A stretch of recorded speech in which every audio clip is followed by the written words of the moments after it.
अस्सलाम वालेकुम स्टूडेंट्स, मैं हूं फरहान यूसुफ और आप सबको मोस्ट वेलकम करता हूं आज के लेक्चर के अंदर। और हम जो है पढ़ रहे हैं केमिस्ट्री को, और केमिस्ट्री में भी हम डिस्क्राइब कर रहे हैं चैप्टर 1 को, जो कि बेसिक कॉन्सेप्ट्स पर मुश्तमिल है। आप लोगों ने जो है एफएससी मतलब मैट्रिक के बाद एकदम एफएससी के बोर्ड को मुंतखब किया है, एफएससी आप लोग कर रहे हैं। मैं एक चीज़ आप लोगों को बताना चाहूँगा, एक चीज़ आप लोगों को ज़रूर समझाना चाहूँगा।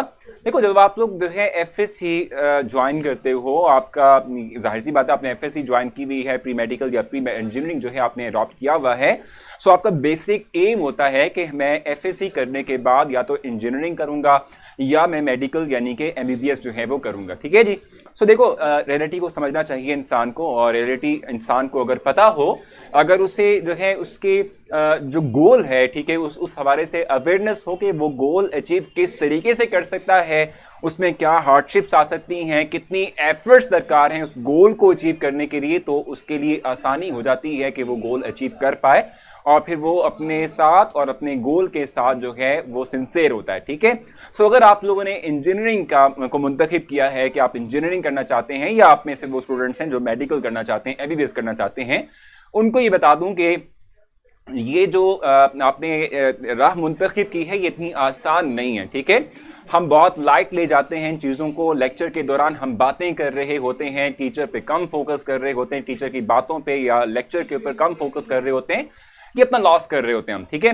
आप लोगों ने चूंकि मेडिकल या इंजीनियरिंग को अडॉप्ट किया है, आप चाहते हैं कि आगे चलते हुए आप एमबीबीएस डॉक्टर बने या इंजीनियरिंग कोई ना कोई करें, तो आपको कम अज कम भी पार्ट 1 के अंदर 450 के अराउंड मार्क्स चाहिए हैं। ठीक है। आपको गोल होना चाहिए कि आप 450 प्लस मार्क्स लेंगे, और ये मार्क्स इतनी आसानी से नहीं आते। आपने ना सिर्फ लेक्चर को बहुत सिंसियरली और बहुत अच्छे से समझना है, सुनना है। ठीक है।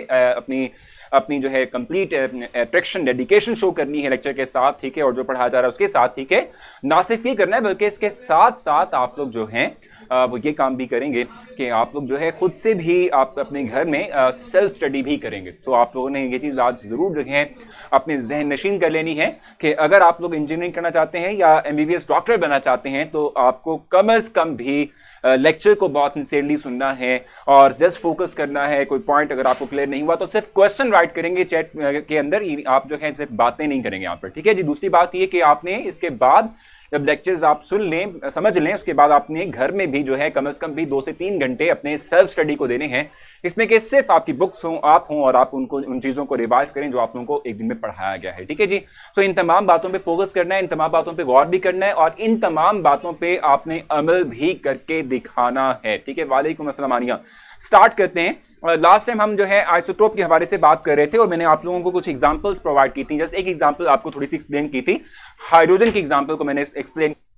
आज जो है मैं कार्बन की एग्जांपल को एक्सप्लेन करता हूं, और फिर संभाव थोड़ी बहुत और जो है चीजें एक्सप्लेन करूंगा, जो चीजें जो है आप लोगों को क्लैरिफाई करूंगा। ठीक है। सो कार्बन की बात कर लेते हैं। कार्बन के भी 3 आइसोटोप होते हैं। कार्बन का मैंने आपको कल बताया, आइसोटोप का मतलब क्या होता है कि एक ही एलिमेंट में मौजूद वो एटम्स के जिनका एटॉमिक नंबर तो सेम होता है, लेकिन जब उनके एटॉमिक मास की बात की जाए तो एटॉमिक मास डिफरेंट होता है, वेरी करता है। ठीक है। सो कार्बन की बात करें तो कार्बन के 3 आइसोटोप हैं। ठीक है। कार्बन 6, 6, तीनों के अंदर एटॉमिक नंबर सेम है। जो फर्क है वो एटॉमिक मास में है, 12, 13 एंड 14। ठीक है जी। ये 3 आइसोटोप जिनके जो है एटॉमिक मैसेज में डिफरेंस है, और मैंने आपको कल बताया था कि किस तरीके से आप इनके एटॉमिक मैसेज जो हैं, ठीक है, उनको जस्टिफाई करते हैं कि इनका एटॉमिक मैसेज जो है डिफरेंट है, वेरी क्यों करते हैं। इसलिए कि इनके अंदर नंबर ऑफ न्यूट्रॉन जो कि न्यूक्लियस में मौजूद हैं वो वेरी करते हैं, वो चेंज हैं। ठीक है। देख लेते हैं किस तरीके से। ये हमारे पास न्यूक्लियस जिसमें के नंबर ऑफ प्रोटॉन्स 6 हैं, नंबर ऑफ न्यूट्रॉन्स भी इसमें 6 होंगे, और पहले शेल के अंदर 2 इलेक्ट्रॉन हैं, दूसरे शेल में रिमेनिंग जो 4 इलेक्ट्रॉन बच गए वो दूसरे शेल के अंदर इस तरीके से आ जाएंगे। ठीक हो गया। ये हमारे पास पहला आ जाएगा। दूसरा हमारे पास क्या होगा, प्रोटॉन 6। ठीक है। न्यूट्रॉन हमारे पास जो है वो 7 हैं। ठीक है। इस तरीके से पहला शेल जो है वो 2 इलेक्ट्रॉन कैरी करता है, और दूसरा शेल जो है वो क्या करेगा, 4 इलेक्ट्रॉन कैरी करेगा। क्योंकि देखो एटॉमिक नंबर में वेरिएशन नहीं है, तो ना हम जो है नंबर ऑफ इलेक्ट्रॉन में वेरिएशन लाएंगे, ना हम नंबर ऑफ प्रोटॉन में वेरिएशन लाएंगे। सिर्फ न्यूट्रॉन जो है डिफरेंस उनका जो होता है, नंबर ऑफ न्यूट्रॉन्स वेरी कर सकते हैं, इसलिए ही एटॉमिक मास वेरी करता है, चेंज होता है। ठीक है जी।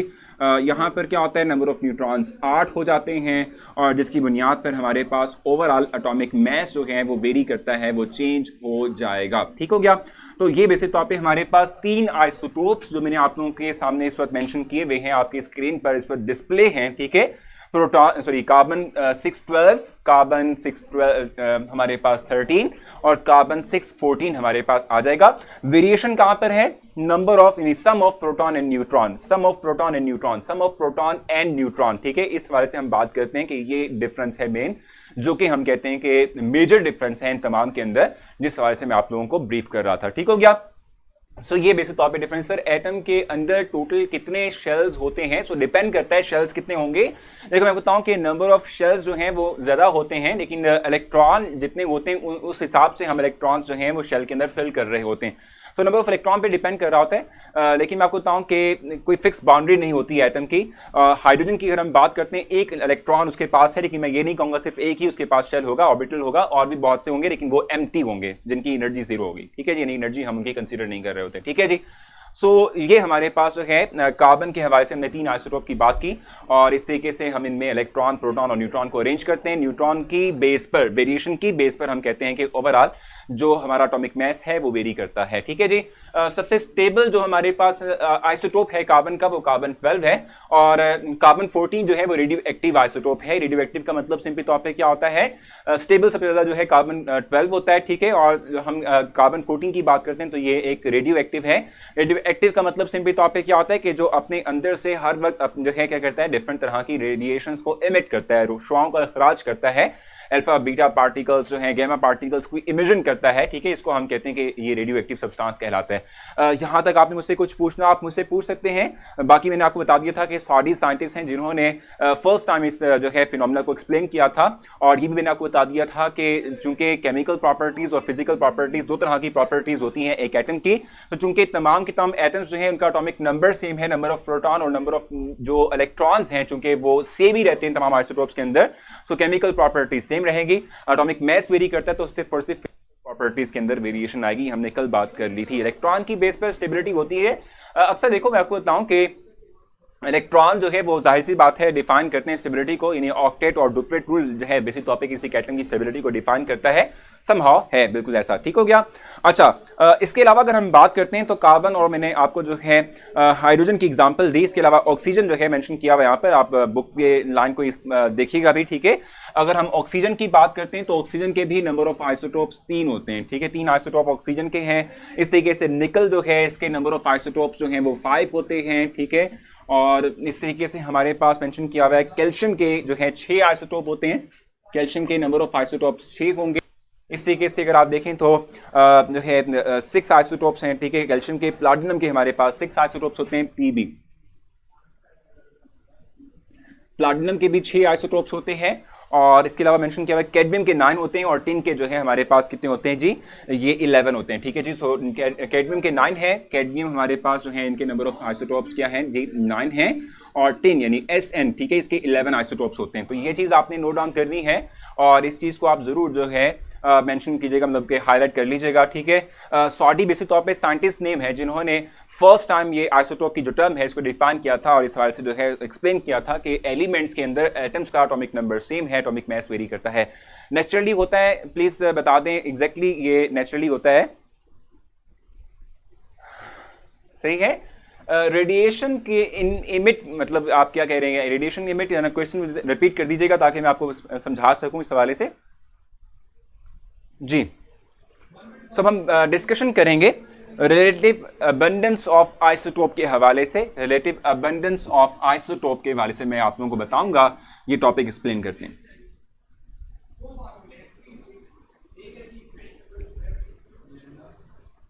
रिलेटिव अबंडेंस ऑफ आइसोटोप के हवाले से मैं आप लोगों को ब्रीफ करूंगा।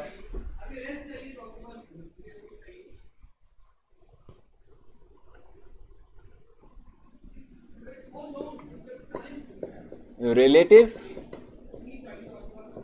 abundance of isotopes। ठीक है, अब ये इसका मतलब क्या होता है, जरा ये एक्सप्लेन करते हैं। अबंडेंस का मतलब क्या होता है? अबंडेंस का मतलब है कि एग्जिस्टेंस हम समहाउ कहते हैं। सर न्यूट्रॉन वेरी क्यों करते हैं? तो मैंने आपको बताया था नजर पहले भी, कल भी ये मैंने आपको जो है इस क्वेश्चन का आंसर आपको दिया था कि जब आप बात करते हो किसी एक एटम की तो उसमें एटॉमिक मास वेरी किस बेस पर करेगा? देखो एटॉमिक मास है क्या? It is the sum of proton and neutron present in the nucleus, ठीक है। सो प्रोटॉन और न्यूट्रॉन का चूंकि सम है तो आप देखते हैं कि चूंकि एलिमेंट के अंदर मौजूद नंबर ऑफ एटम्स जो हैं उनमें वेरिएशन आती है एटॉमिक मास के हवाले से, तो वो न्यूट्रॉन ही वो चीज है, वो फैक्टर है जिसकी बेस पर वो वेरी करता है, जिसकी बेस पर वो चेंज होता है, ठीक है। अब रिलेटिव अबंडेंस की बात करें, अबंडेंस की बात मैंने कहा एग्जिस्टेंस, ठीक है। अबंडेंस का मतलब क्या होता है? एग्जिस्टेंस, ठीक है, यानी कि मोहतात, पाया जाना, ठीक है ना, मौजूदगी, ठीक है जी, इसको हम कहते हैं, ठीक हो गया। और रिलेटिव का मतलब क्या होता है? चूंकि देखो एक ही एटम जो है, एक ही एलिमेंट जो है उसके डिफरेंट आइसोटोप्स नेचर में एग्जिस्ट करते हैं, उसके क्या करते हैं भी? डिफरेंट आइसोटोप्स नेचर में एग्जिस्ट करते हैं, तो उनकी आपस में मतलब कंपैरिजन करते हुए कौन सा आइसोटोप ज्यादा एग्जिस्ट करेगा, कौन सा आइसोटोप कम एग्जिस्ट करेगा, ठीक है, इसको हम कहते हैं रिलेटिव अबंडेंस, ठीक है जी। जैसे मैंने आपसे कहा कि हाइड्रोजन है, ठीक है, इसके 3 आइसोटोप नेचर में एग्जिस्ट करते हैं, 1 1 1 2 एंड 1 3, ठीक है, यानी प्रोटियम, ड्यूटियम और ट्राइटियम। सो ये आपस में रिलेटिवली तौर पे कितने अबंडेंट हैं? ये तीनों के तीनों रिलेटिवली आपस में अबंडेंट कितने हैं? इसको हम रिलेटिव अबंडेंस का नाम दे रहे होते हैं, ठीक है जी। सो ये चीज हमने एक्सप्लेन करनी है कि कौन सा रिलेटिव अबंडेंट होता है, कौन सा रिलेटिव लेस अबंडेंट होता है, ठीक है, ये हमने डिस्क्राइब करना है। नेक्स्ट आगे हम चलेंगे तो हमारे पास एक मेथड आना है, मास स्पेक्ट्रोमेट्री, अभी हमने डिस्क्राइब भी करना है, ठीक है। ये वो मेथड होता है जिसके थ्रू हम क्या करते हैं कि किसी एक एलिमेंट के अंदर मौजूद possible number of isotope detect करते हैं, और इसके साथ साथ जो हम कहते हैं कि क्या कहते हैं इसे भाई, किसी एक एलिमेंट के अंदर मौजूद जो स्पेसिफिक नंबर ऑफ आइसोटोप्स हैं उनकी आपस में रिलेटिव अबंडेंस क्या है, वो भी हम इसी मास स्पेक्ट्रोमीटर के थ्रू ही एनालाइज करते हैं, समझते हैं, बताते हैं, ठीक है। इसकी थोड़ी सी आपको डेफिनेशन हल्की फुल्की लिखवा देता हूं ताकि आप लोगों को आसानी हो जाए, और उसके बाद फिर जो है आप टेबल पे जरा देखिएगा, मैं टेबल में कुछ चीजें एक्सप्लेन करूंगा आप लोगों को, ठीक है जी। तो इसको देख लेते हैं। The abundance of one isotope of the element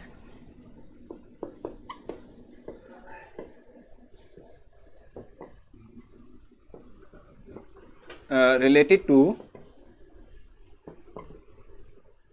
another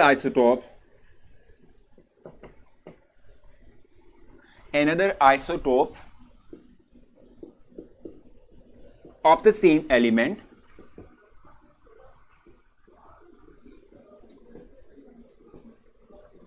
is called relative abundance। इसको हम क्या कहते हैं?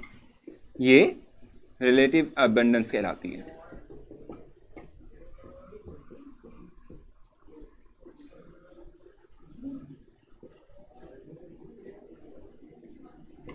ठीक है, ये रिलेटिव अबंडेंस कहलाती है।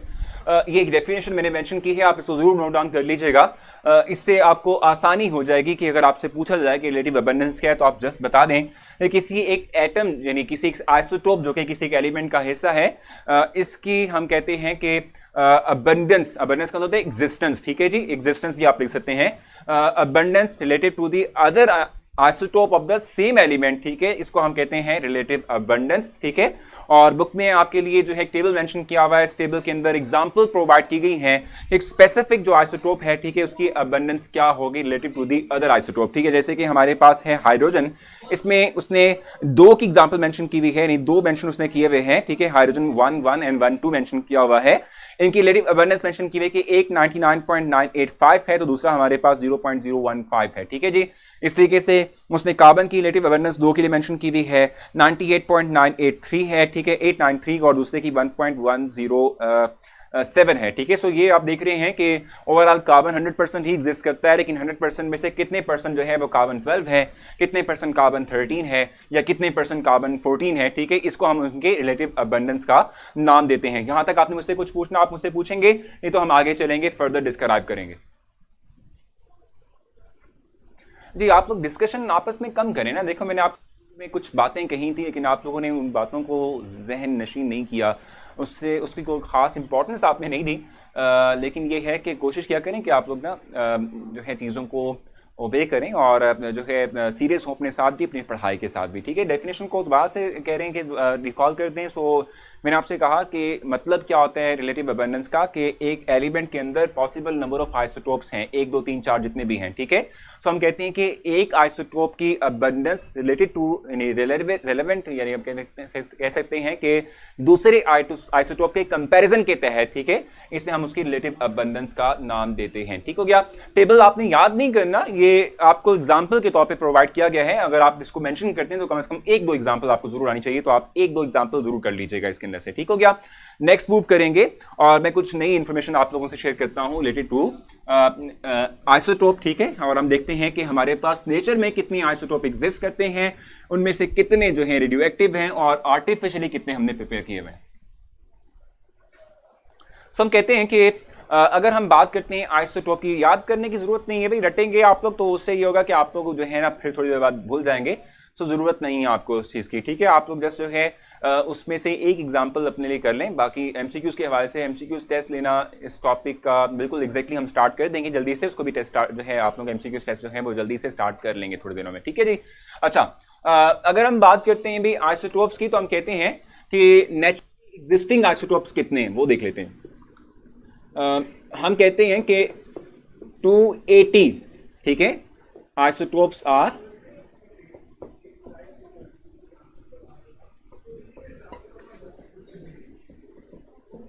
Naturally occurring isotopes. ठीक है, यानी कि ये क्या करते हैं भी नेचुरली अकर करते हैं। ठीक हो गया। और हम कहते हैं कि इनमें से 280 में से 40 आइसोटोप्स ऐसे हैं जो रेडियो एक्टिव हैं। अमंग दीज 40 आइसोटोप्स आर क्या है भाई, ये हमारे पास दे आर, यानी 40 isotopes are radioactive in nature. अब ये रेडियो एक्टिव क्या होता है ये भी एक्सप्लेन कर दूंगा। और रेडियो एक्टिव का मतलब क्या होता है? रेडियो एक्टिव का मतलब होता है कि कोई एक ऐसा एलिमेंट, कोई एक ऐसा आइसोटोप, कोई एक ऐसा एटम, ठीक है, जो अपने अंदर से क्या करे भाई, रेज की एमिशन करे। ठीक है, अपने अंदर से डिफरेंट शुआओं का इखराज करे, इसे हम कहते हैं रेडियो एक्टिव। ठीक है, ये रेडियो एक्टिव कहलाता है। ठीक हो गया। जैसे मैंने आपको बताया था कार्बन 14 है, यानी कि कार्बन के 3 आइसोटोप्स थे, 12 13 14। सो 14 जो था वो रेडियो एक्टिव था, उसमें से हम कहते हैं डिफरेंट तरह की रेज की इमिशन होती है। सो रेडियो एक्टिव है, 40 रेडियो एक्टिव है। ठीक है, और इवन के 300 आइसोटोप्स जो हैं वो क्या है, आर्टिफिशियली प्रिपेयर्ड है। 300 आइसोटोप्स आर आर्टिफिशियली प्रिपेयर्ड। ठीक है भाई, यानी कि 300 ऐसे आइसोटोप्स हैं जो हम कहते हैं कि अनस्टेबल हैं, रेडियो एक्टिव हैं और समहाउ आर्टिफिशियली है प्रिपेयर्ड हैं। ठीक है जी, आर्टिफिशियली प्रिपेयर्ड हैं। ठीक हो गया। ये कुछ इंफॉर्मेशन है जो कि आपने अपनी बुक पे मार्क भी करनी है। ठीक है, आप जरूर बुक पे मार्क कीजिएगा। 280 आइसोटोप्स नेचुरली अकरिंग हैं, उनमें से 40 रेडियो एक्टिव हैं, और लास्ट में मेंशन किया कि 300 ऐसे आइसोटोप्स हैं जो कि आर्टिफिशियल हैं, यानी हम कहते हैं कि जी क्या है, जस्ट वो आपके लिए आर्टिफिशियली तौर पे बनाए गए हैं, यानी किसी एक रेडियो एक्टिव के डिसइंटीग्रेट करने से। डिसइंटीग्रेट वर्ड का मतलब क्या होता है कि उसने जो है कुछ रेडिएशन इमिट की, जिसकी बुनियाद पर वो अपने आप को किसी दूसरे एलिमेंट में कन्वर्ट कर लेता है। ठीक है, ये भी आप ध्यान में रखिएगा कि जब कोई एक एटम जो है वो अपने अंदर से डिफरेंट तरह की रेज की इमिशन करता है, तो जब वो रेडिएशन इमिट करेगा तो वो एटम जो है अपनी नेचर को खो देता है, अपने आप को किसी दूसरे एटम में कन्वर्ट कर लेता है। तो उसके थ्रू भी हमारे पास आइसोटोप्स बनते हैं। क्वेश्चन पूछने आपने यहां तक, नहीं तो हम आगे चलेंगे, मैं इसको रेज करूंगा और हम नेक्स्ट मूव करेंगे। कुछ एलिमेंट्स ऐसे हैं जिनके आइसोटोप एक होते हैं, जिनको मोनो आइसोटोपिक एलिमेंट्स कहते हैं, वो मैं आपको बताऊंगा। जी क्वेश्चन,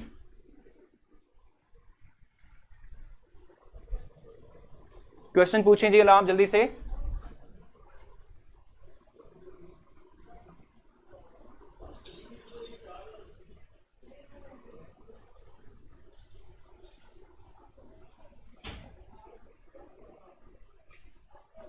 इरफान जुनेजो की तरह से है, ये कौन है भाई, मुझे जल्दी से बताओ, मेरा स्टाइल किससे मैच करता है? सर बता नहीं रहे मुझे कुछ।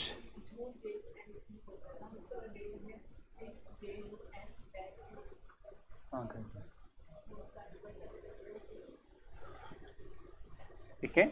अच्छा, जी क्वेश्चन क्या कह रहे थे आप?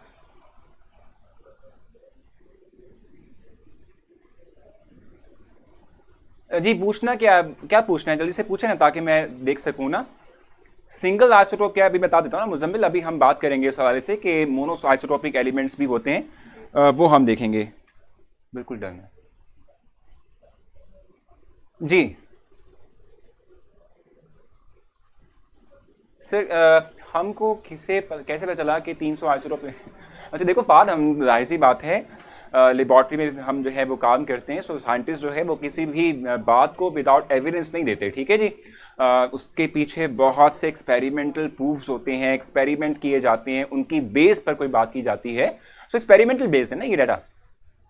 अच्छा, दो वाला हाँ बता दें, दो वाला यानी दूसरा वाला बता दें। अच्छा चलें, अमंग दीज यानी इनमें से 280 में से हम कहते हैं कि 40 आइसोटोप्स रेडियो एक्टिव हैं। और रेडियो एक्टिव हम डिस्कशन कर रहे थे कि रेडियो एक्टिव का मतलब क्या होता है कि ऐसे एलिमेंट्स एटम्स जो क्या करते हैं, जो अपने अंदर से डिफरेंट रेडिएशंस जो हैं उनकी इमिशन करते हैं। और रेडियो एक्टिव जो है वो अनस्टेबल होते हैं, एग्जैक्टली स्टेबल नहीं होते, आइसोटोप्स को स्टेबल करते हैं खुद भी रेडियो एक्टिव आइसोटोप्स बन सकते हैं क्या, या सिर्फ हम रेडियो एक्टिव आइसोटोप्स को स्टेबल करते हैं। देखो मैं बताऊं कि कोई एक एलिमेंट जो है वो अपने अंदर से डिफरेंट तरह की रेस की इमिशन करता है, अल्फा बीटा गैमा, ठीक है, रेडिएशंस को इमिट करता है, ठीक है।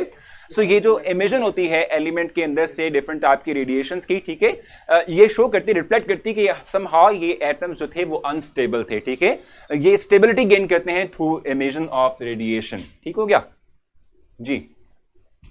अबंडेंस में आर्टिफिशियल ज्यादा है या नेचुरल? देखो मैंने आपको बताया ना कि नंबर ऑफ आइसोटोप्स 300 है आर्टिफिशियल और 280 है नेचुरल, सो अबंडेंट वो होंगे। अबंडेंट तो है लेकिन ये स्टेबल नहीं होते, बता दूं मैं आपको, 300 जो है ये स्टेबल नहीं होते, ठीक है। ये आर्टिफिशियली प्रिपेयर्ड है, हमने रिएक्शन के थ्रू इसको बनाया हुआ है, कोई केमिकल रिएक्शन है जिसके थ्रू बना हुआ है, ठीक है। 580 और टोटल 580 बनेगा एग्जैक्टली, ठीक है जी। इसको रेज करते हैं और एक दो बातें कुछ रह चुकी हैं मोनो आइसोटोपी के हवाले से, वो जरा मैं आपको क्लैरिफाई करता हूं।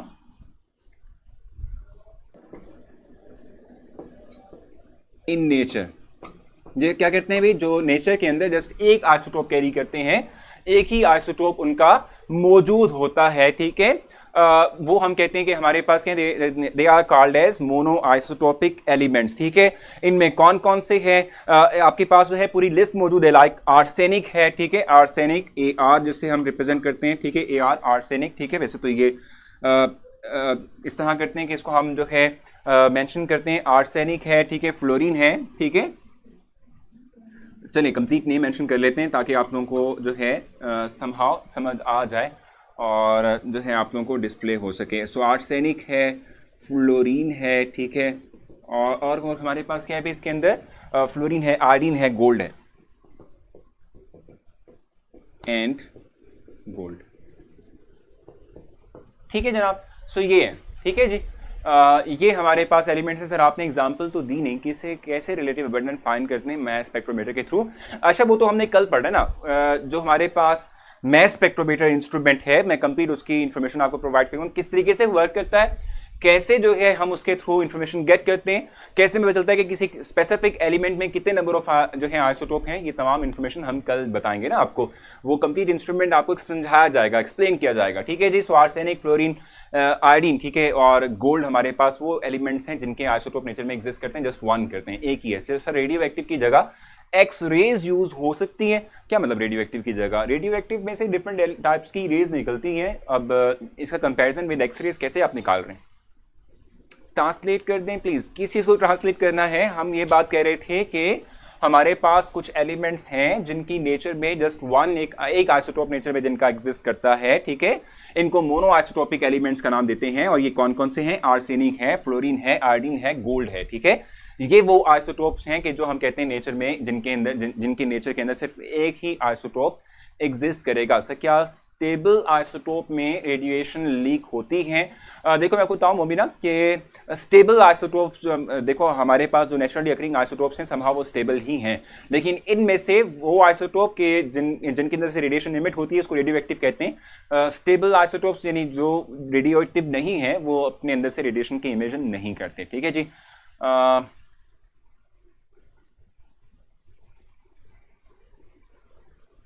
कोई और क्वेश्चन है तो बताएं जल्दी से।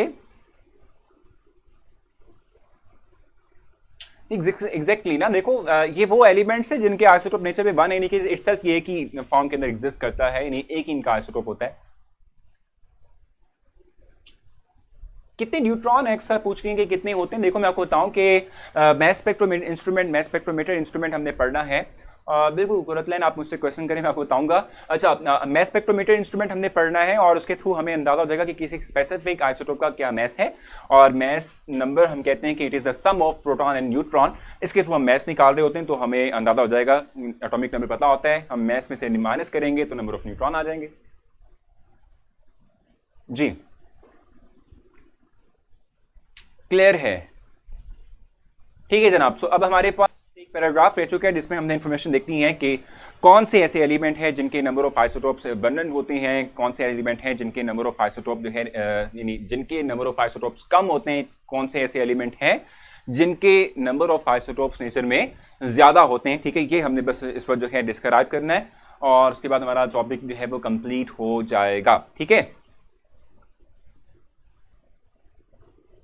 अच्छा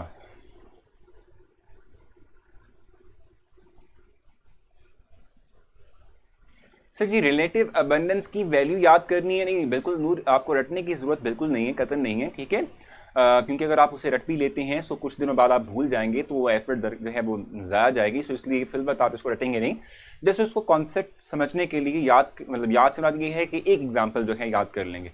सर इस टॉपिक में से शॉर्ट आता है या लॉन्ग? तो इसमें से सिर्फ शॉर्ट आता है, लॉन्ग इसमें से बनता नहीं। हमारा जो पहला मोस्ट इंपॉर्टेंट लॉन्ग क्वेश्चन है ना इस चैप्टर का थ्योरेटिकल वाइज, वो मैस स्पेक्ट्रोमीटर है, वो बहुत इंपॉर्टेंट है। ठीक है, मैं आपको बताऊंगा वो। ठीक है, इसमें से सिर्फ शॉर्ट बन सकते हैं या एमसीक्यू पूछा जा सकता है, बाकी इसकी इतनी इंपॉर्टेंस नहीं है।